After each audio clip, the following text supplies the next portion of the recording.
1911 সালের 20শে আগস্ট সন্ধ্যাবেলায় প্যারিসের লুভার মিউজিয়াম বন্ধ হতে চলেছে। ঠিক তখনই একজন খাটো গুফওয়ালা লোক জাদুঘরে প্রবেশ করলো। মিউজিয়াম বন্ধ হওয়ার সময় আসার সাথে সাথেই সমস্ত দর্শনার্থী জাদুঘর ছেড়ে চলে গেল, কিন্তু এই লোকটা জাদুঘরের একটা কোণায় গিয়ে লুকিয়ে রইল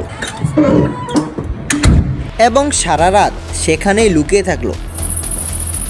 সকাল হতেই সে চালাকি করে জাদুঘরের সেই জায়গাটায় চলে যায় যেখানে অনেক জনপ্রিয় পেন্টিংস দেওয়ালের মধ্যে টাঙানো ছিল। সে চারিদিকে তাকিয়ে দেখলো সেখানে কেউই ছিল না। এই সুযোগে লোকটা দেওয়াল থেকে একটা ছবি নামিয়ে সাদা কাপড়ে মুড়িয়ে জাদুঘর থেকে বেরিয়ে গেল এবং শহরের ভিড়ের মধ্যে অদৃশ্য হয়ে গেল। এই ব্যক্তি এত সহজেই পৃথিবীর সবচেয়ে দামি পেন্টিং চুরি করে ফেলেছিল।